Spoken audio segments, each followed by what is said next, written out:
నమస్తే ఫ్రెండ్స్, నేను మీకు ఈరోజు ఈ వీడియోలో రెడ్ చట్నీ హోటల్ స్టైల్లో డిఫరెంట్గా ఎప్పుడు చేసుకునే వైట్ చట్నీ కాకుండా ఇలా అప్పుడప్పుడు డిఫరెంట్గా చేసుకుంటే మనకు టేస్ట్ కూడా డిఫరెంట్గా ఎంజాయ్ చేయొచ్చు.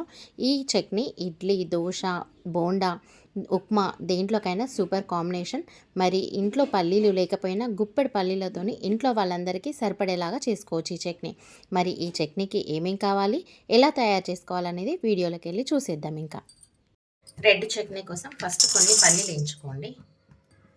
మంచిగా అటు ఇటు అనుకుంటా దూరగా వేయించుకోవాలి. ప్యాన్ పెట్టుకోండి. ఫస్ట్ ప్యాన్ వేడి కావాలి. ప్యాన్ వేడి అయినాక వేసుకోండి. ఇది ఆల్రెడీ వేడి అయిపోయింది. ఇందులోకి 1 టీ స్పూన్ నువ్వులు వేసుకోండి. 1 చిన్న టీ స్పూన్ జీలకర్ర వేసుకోండి. 1 చిన్న టీ స్పూన్ ధనియాలు వేసుకోండి. వేసి బాగా కలపండి. మంచిగా దూరగా వేగేంత వరకు మంచిగా కలపండి. ఇవి ఇట్లా వేగాల. పల్లీలు, నువ్వులు, ధనియాలు, జీలకర్ర ఇవి ఒక ప్లేట్లోకి వేసేసుకోండి. ఇప్పుడు ఒక సగం పావు ఆయిల్ పోసుకోండి. మీ దగ్గర పచ్చి కొబ్బరి ఉంటే పచ్చి కొబ్బరి వేసుకోండి, లేకపోతే స్కిప్ చేయొచ్చు. కానీ వేసుకుంటే కొంచెం టేస్ట్ మంచిగా వస్తుంది. మనకు చట్నీ కూడా మంచిగా ఎదుగుతుంది, ఎక్కువ అవుతుంది. ఇవి ఇట్లా గోలగానే కొంచెం పక్కకు పెట్టేసుకోండి. ఇవి తీసేసుకోండి. ఇళ్ళకు ఒక 4-5 ఎండుమిర్చి కూడా వేయించుకోండి. ఇదే ఆయిల్లోకి కొంచెం అటు ఇటు అట్లా కొద్దిగా వేగాల. ఇప్పుడు ఇవి కూడా ఒక ప్లేట్లోకి వేసేసుకోండి. కొంచెం వేగగానే ఇట్లా వేగినాయి కదా, సరిపోతాయి. ఇంకా ఒక ప్లేట్లోకి వేసేసుకోవాలి. ఇప్పుడు ఇందులోకి కొంచెం మళ్ళీ ఆయిల్ వేసుకొని, ఈ ఆయిల్ వేడైన తర్వాత టమాటాలు, ఒక 4-5 టమాటాలు, ఒక 4-5 చిన్నగా మీడియం సైజ్ టమాటాలు కట్ చేసుకున్నాను నేను. ఒక 4 చిన్న టమాటాలు, కొద్దిగా కొత్తిమీర, కొద్దిగా కరివేపాకు, ఇందులోకి 1 టీ స్పూన్ సాల్ట్ వేసి మంచిగా మెత్తగా ఉడికించుకోండి. టమాటా అనేది ఇట్లా మెత్తగా కావాలి. ఇంకా మనము స్టవ్ ఆఫ్ వేసుకుందాం. కొంచెం ఇది చల్లగా కావాలి. చల్లగా అయినాక మనం అన్నీ మిక్సీ పట్టేసుకుందాం. ఇంకా ఇవి చల్లగా అయిపోయినాయి కదా, ఫస్ట్ ఇవి మిక్సీ పట్టేసుకోవాలి.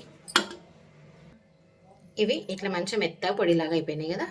నెక్స్ట్ ఒక పెద్ద మిక్సీ జార్ తీసుకోండి. ఈ కొబ్బరి, ఎండుమిర్చి కూడా ఇందులోకి వేసేసుకోండి. ఇంకా ఈ టమాటా పూర్తిగా చల్లగా అయిపోయిన తర్వాత చూపిస్తున్నాను నేను మీకు. ఈ టమాటా కూడా పూర్తిగా చల్లగా అయిన తర్వాత ఇందులోకి వేసి మిక్సీ పట్టేసి, ఇంకా ఈ టమాటా, ఈ కొబ్బరి అన్నిట్లోకి కొంచెం మీకు సరిపడేంత సాల్ట్ వేసుకోండి. నేను ఇక్కడ ఒక 1 టీ స్పూన్ సాల్ట్ వేసుకుంటున్నాను. ఇప్పుడు ఇది మంచిగా మెత్తటి పేస్ట్ లాగా మిక్సీ పట్టుకోవాలి. ఇప్పుడు ఇది ఇట్లా అయింది కదా, దీంట్లోకి మనం ఆ పౌడర్స్ కూడా వేసేసుకుందాం. పల్లీలు, ధనియాలు, జీలకర్ర, ఇంకా ఎల్లిగడ్డ కూడా వేసుకుంటే మీకు వేసేసుకోవచ్చు. ఇప్పుడు ఇది ఒకసారి మిక్సీ పట్టుకొని మళ్ళీ కొన్ని వాటర్ యాడ్ చేసుకొని లూజ్గా మిక్సీ పట్టుకోవాలా. ఇప్పుడు ఇది మళ్ళీ మిక్సీ పట్టుకొచ్చినా కదా, దీంట్లోకి మళ్ళీ కావాల్సినన్ని కొంచెం వాటర్, లూజ్నెస్కి సరిపడేంత వాటర్ పోసుకొని మిక్సీ పట్టుకోండి మళ్ళీ ఒకసారి. ఇప్పుడు ఈ చట్నీ ఒక కంటైనర్లోకి వేసేసుకోండి. ఇట్లా అయితే మనం అన్ని టమాటాలు ఇట్లా వేయించుకున్నామో అదే ప్యాన్ పెట్టుకోండి. పోపు కోసం ఒక పావు ఆయిల్ వేసుకోండి. మంచిగా వేడి కావాలి ఆయిల్. ఆయిల్ బాగా వేడైన తర్వాత ఒక పావు టీ స్పూన్ ఆవాలు, ఒక పావు టీ స్పూన్ జీలకర్ర వేసుకోండి. మంచిగా చిటపటమనాలి. నెక్స్ట్ ఇదే స్పూన్తో ఒక చిన్న స్పూను మినపప్పు వేసుకోండి. నెక్స్ట్ ఒక స్పూన్ శనగపప్పు వేసుకోండి. కొంచెం అటు ఇటు అనుకుంటా కలర్ మారేంత వరకు గోలాలి. ఇప్పుడు ఇందులోకి ఒక రెమ్మ కరివేపాకు, ఒక 2 ఎండుమిర్చి, ఒక పావు టీ స్పూన్ అంతా ఇంగువ వేసి బాగా కలపండి. ఇప్పుడు ఈ పోపుని ఈ చట్నీలోకి వేసేసుకోండి. ఇంకా మంచిగా ఇంట్లో ఉన్న పోపు అంతా ఇంట్లో కనుక్కొని వేసేసుకోండి. ఇంకా అవసరమైతే ఇంట్లో కొంచెం చట్నీ వేసేసుకున్నా పర్లేదు. సూపర్ టేస్ట్ ఉంటుందండి. ఒకసారి ట్రై చేయండి మీరు కూడా. ఇంతే సింపుల్ అండి. చట్నీ రెడీ. రెడ్ చట్నీ ఇడ్లీలోకి, దోశలోకి, అన్ని బ్రేక్ఫాస్ట్లోకి.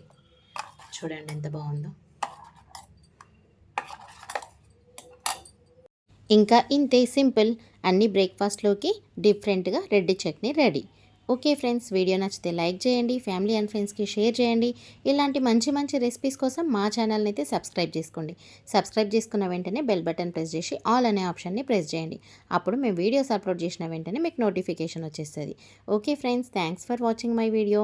లైక్ ఇవ్వడం అయితే మర్చిపోద్దు ఫ్రెండ్స్. ఒక లైక్ అయితే ఇచ్చేసేయండి ఫ్రెండ్స్.